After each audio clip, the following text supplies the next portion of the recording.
Hi everyone. Today we're going to start into chapter 8 and we're going to talk about the first two presidents. I know that there's always talk that there was a president before George Washington, but there really could not have been because there was not that office established. We only had a legislative branch, which is Congress. We didn't have the executive branch before the Constitution. There may have been presidents of committees, presidents of conventions, but there wasn't a president of the United States before George Washington. And being the first president, he gets the opportunity to establish a lot of the traditions that will go with that office, like the tradition of using the family Bible to be sworn in on, and adding "So help me God" to the oath of office. All those come from George Washington. George Washington had very strict ideas about how he wanted to be referenced as president. He did not want it to be a overly lauded type of position. Congress is going to debate for weeks over what we should call this office now, and they're going to talk about His Majesty and Your Excellency, and George Washington comes back and says, no, you're going to call me Mr. President, and that's all you're going to call me. I want to share with you some pictures. So here's one of George Washington. I believe this is the painting that was in the White House when during the War of 1812 that Dolly Madison is going to save. I believe that it's always good if you can hang information on visuals. It helps you remember things if you can see parts of it in your mind's eye. And so I'm going to try and give you a lot of visuals with this, with these first two presidents. Now George Washington takes office, and he is accompanied by his vice president John Adams. The way they elected president back at this time period, whoever got the most votes was vice president. I mean, was president, and whoever got the second most votes was vice president. And so with George Washington and John Adams, it worked out really well because they are both of the same political viewpoints. He's also going to have Thomas Jefferson as his Secretary of State.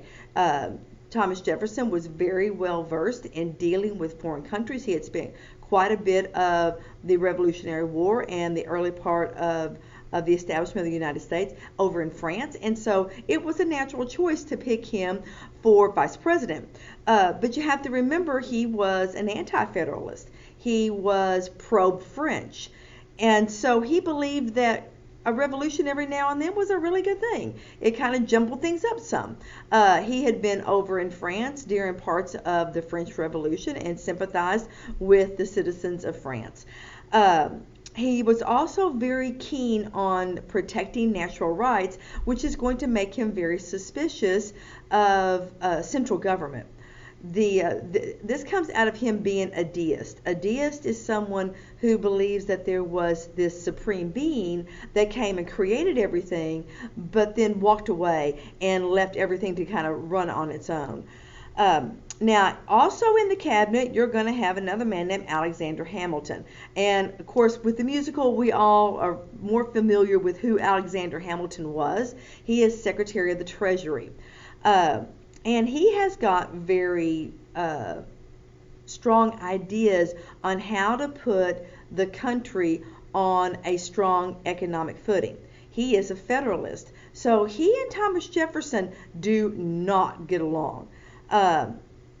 George Washington didn't really at first want John Adams anywhere near the cabinet. He wasn't part of the cabinet because he was vice president, and at first George Washington was very good with that because John Adams had a tendency to get under your saddle, and he could be irritating. But after a while of having cabinet meetings with Thomas Jefferson and Alexander Hamilton always fighting with each other, George Washington started having lunch with John Adams just to get some calm in his life. So Alexander Hamilton's plan to put us on an economic footing first off started with the First Bank of the United States.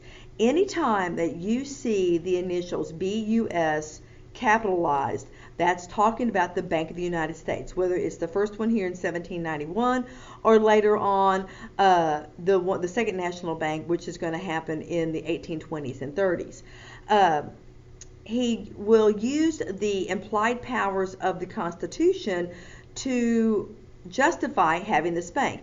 It is implied necessary and proper, so that's that section 8.18, that if the government can collect money through revenue and taxes, then they need to have a safe place to be able to put that money so that it's safe. And so that's how he is going to justify the need for the First Bank of the United States. He also has this plan to make us a good credit risk. It's called funding at par, and then also assuming the state debts. He's trying to show to other countries that we are creditworthy, that we can assume debt and we can pay it back in a timely fashion. I have always been able to loan money to my sons and not worry about it because they have always paid me back in a timely manner. And so I don't worry about loaning them money. And that's what Alexander Hamilton was trying to do with the First Bank of the United States. Now, Thomas Jefferson, being a strict interpreter of the Constitution, didn't like this idea of using implied powers. He was very much, if the Constitution didn't strictly say that you could, then you couldn't. And so there's going to be some finagling between Thomas Jefferson and James Madison and Alexander Hamilton to work out a deal. It's going to be all behind closed doors, and this is that I Want to Be in the Room Where It Happened song that's in Hamilton. It's all about how they worked out this compromise. The next slide is Washington, D.C., and this is basically what comes out of it. For Alexander Hamilton to get his financial deal agreed upon by Madison and Jefferson, who were the swing votes, then his side agreed to let Washington, D.C. be established right there between Maryland and Virginia. So basically it was established in the South. D.C. stands for District of Columbia, and so Washington, D.C. is not really in either state. It's on an island in between the two, so that no state could claim that it was part of their state. But it's close enough to be in the South that gave Jefferson and Madison what they wanted, and also Alexander Hamilton what he wanted. And so that's how Alexander Hamilton, regardless of what you may or may not have heard about him, he will establish us on a good economic footing, and he was brilliant at doing that. Now, also during this time period, you have got Britain and France back at each other's throats again. I'm not sure how much y'all went over this last year in world history, but with the British and the French and most of the rest of Europe, they have been fighting with each other for centuries over one thing or another. And so in the attempt to get America on their side, each side is going to lure us one way or the other, but also use impressment to take our sailors. What they'll do is on the high seas, they will stop one of our ships by firing shots over the bow and making the ship stop in the middle of the ocean, and board it and take off their sailors and make them fight for their side. And both sides are going to do this. And George Washington is trying really, really hard to keep us neutral. He does not believe that we have the ability to be able to help either side or fight a war. We don't have the funds to be able to pay a military to go help, and so he's trying to keep us out of it. The British at this time are looking at us as those, filthy peasants that broke away from the mother country, and they're looking at us with disdain, like looking down their nose at us. So we're getting no respect from either side. The French, they've got a guy over here named Edmond Genet, also known as Citizen Genet, and he's trying to pull us in on the French side. Washington's going to flat out tell him to shut up and sit down or go home, because he's adamant about not getting pulled into this. In fact, he will finally send John Jay over to Great Britain to try and work out an agreement with the British to get them to stop stealing our sailors. And it's going to have these agreements to the British to get off of our Northwest Territory side and go back up into Canada, and just different monetary things.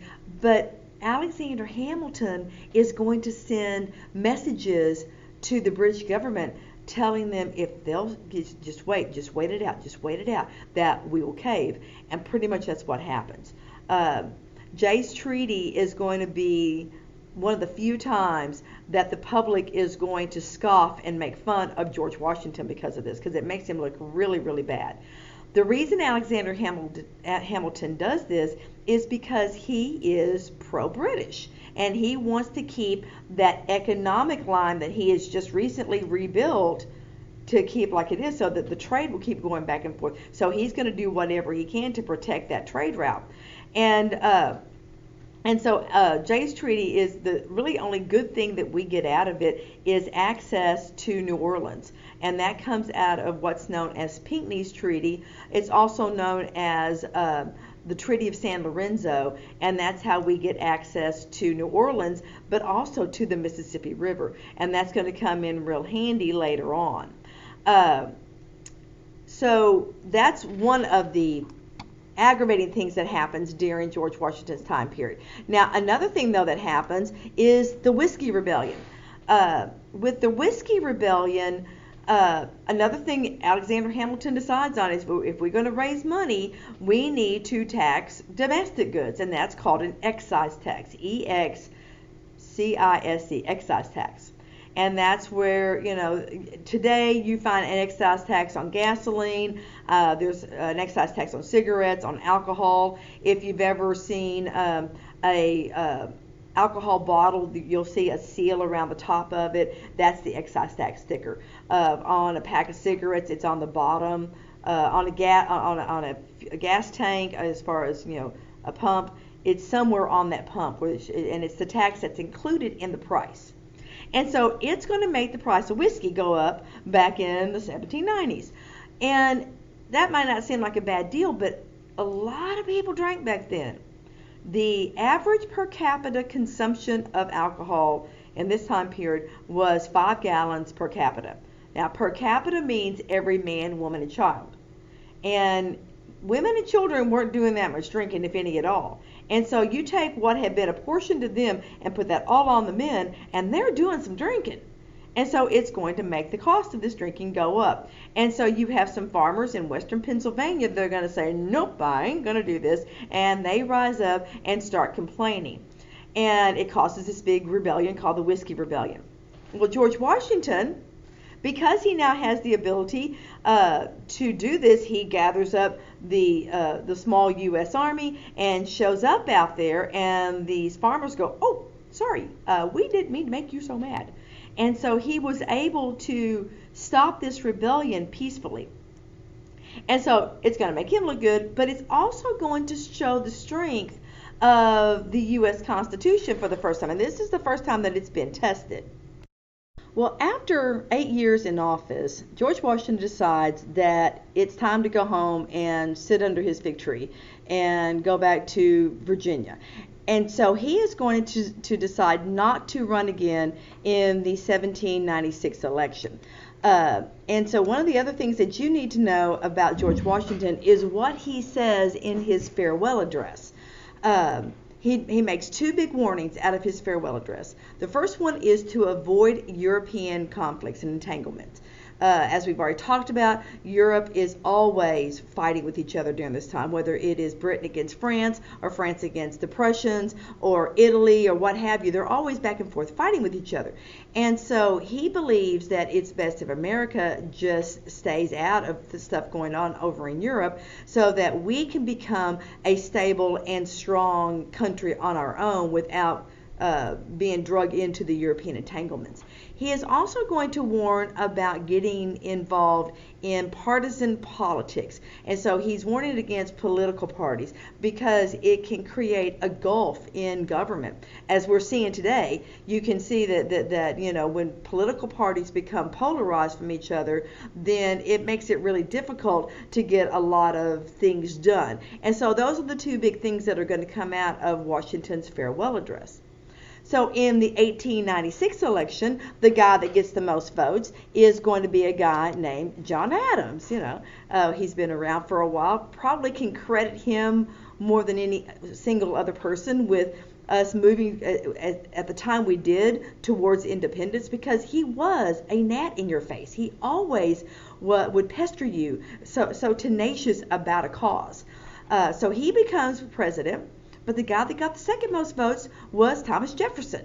So now you have got a Federalist as president and an anti-Federalist as vice president. And this is about the time period that anti-Federalists are going to go from being called that to being called Democratic Republicans. So that's why I have that written there on the slide. So as we move forward, especially into Thomas Jefferson's presidency later on, then think about them as the Democratic Republicans. With John Adams, he's going to have a lot of tension and conflict go on during his time as president as well. The first one is part of the XYZ affair. You have got the French doing the same thing as the British were. They're firing on our ships and stealing our sailors. And in the process, this is going to cause this conflict that's going to lead to what's known as the quasi-war. A quasi-war is a war that is not a hot war. It's more of a war of words and diplomatic positioning and stuff like that. And so John Adams is going to send a diplomatic mission to France to try and get them to stop and leave us alone. And this diplomatic mission is led by a guy named John Marshall. Now, we'll talk more about John Marshall after we get into Jefferson's presidency. But this is a man you didn't play with. He did not take guff off of anybody. And so they sail over, they get off over in France, and they're met by these three guys that are only known as X, Y, and Z. These are emissaries from the Foreign Minister Talleyrand, and they want a bribe to be able to let these guys talk to the foreign minister. Well, John Marshall goes, nope, not 1 cent, and he goes back across. And people start talking about war. Alexander Hamilton's going to start raising an army, and even John Adams is irritated about it. He doesn't like it, but he's also understanding that neutrality is probably going to be our better way to go. Congress is going to pass what's known as the Alien and Sedition Acts. Now, this is a way for the Federalists to silence the opposition, that's the Democratic Republicans. What they're going to do with the Alien Act is anybody that they feel is not loyal to the U.S., that is not a citizen yet, they're going to deport them back to their home country.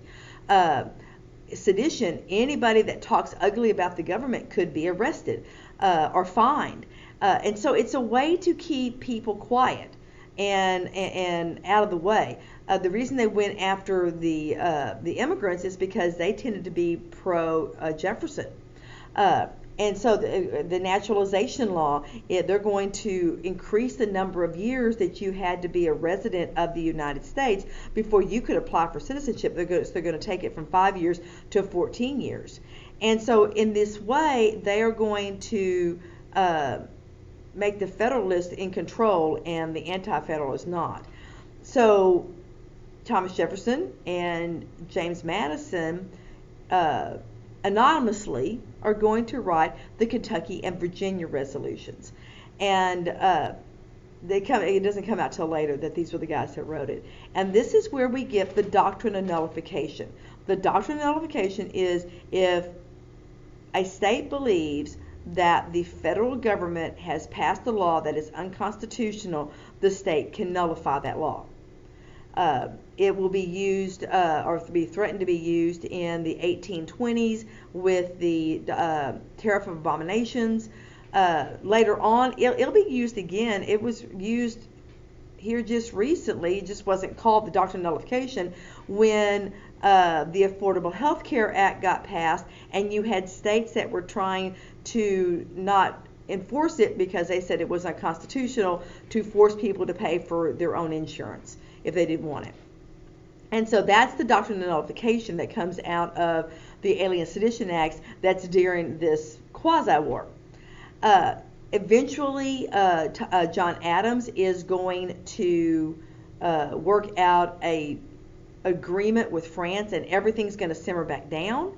And this is where John Adams and Alexander Hamilton are going to go crossways with each other, because Alexander Hamilton, I mean, he was really ready to go to war with France because it's France. He's anti-France. He's all for Great Britain. And so his balloon gets busted. During this Adams administration, Adams is going to alienate a lot of people. This is when Jefferson and Adams stop being friends, and they won't be friends for the next 20 years because of the differences of opinion that go on while they are president and vice president. And so now you have the election of 1800. Now, this is known as the Revolution of 1800 or the Bloodless Revolution of 1800. And this is going to be the first time that we change political parties in the top office without killing each other. And we have managed to successfully do that every 4 to 8 years ever since. It's going to, once again, we still have it where you have the person with the most votes gets to be president and second most votes is vice president. But with this, you have a tie between Thomas Jefferson and Aaron Burr.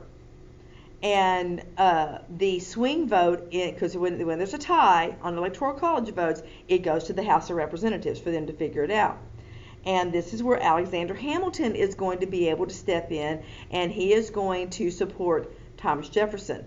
This is one of those times where he was picking the lesser of two evils. He didn't really like either man, but he definitely did not trust Aaron Burr. At least with Jefferson, he knew where Jefferson stood. And so that's why he's going to go with Thomas Jefferson. And so that's how you have Thomas Jefferson as president and Aaron Burr as vice president.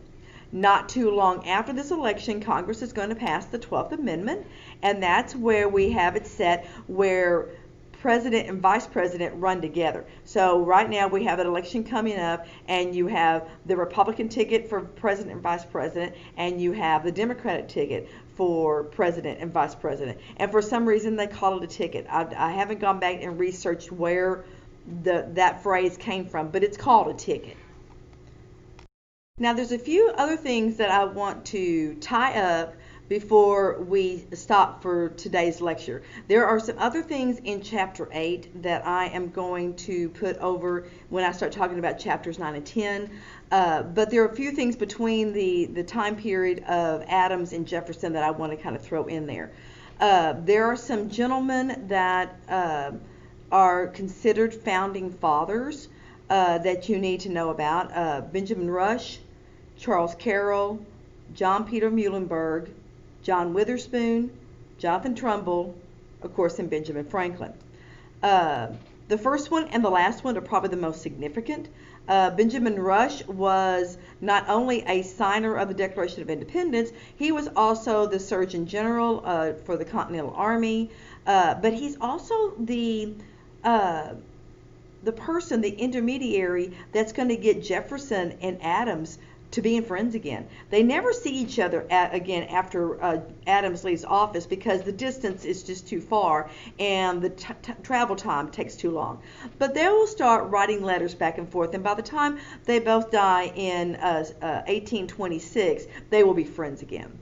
Charles Carroll, Muhlenberg, Witherspoon, and Trumbull, these are all men who either signed the Declaration of Independence or were governors or people of Congress during this time period. And then, of course, Benjamin Franklin. He is a statesman. He is a diplomat, an inventor, a writer, probably the premier Enlightenment thinker in America of the time period. So those are some people that I wanted to make sure that you had in your notes. Another part that I want to go over is how women are going to change their role after the Revolutionary War. They're going to become more assertive. This is where that Republican motherhood comes in that I've talked about before, where mothers are going to take the role of teaching civic virtue to their children, especially their sons, and being more responsible. I mean, women had been spies during the Revolutionary War. Some had dressed as men and fought in the Revolutionary War. They had definitely kept down the home front while the men were off fighting.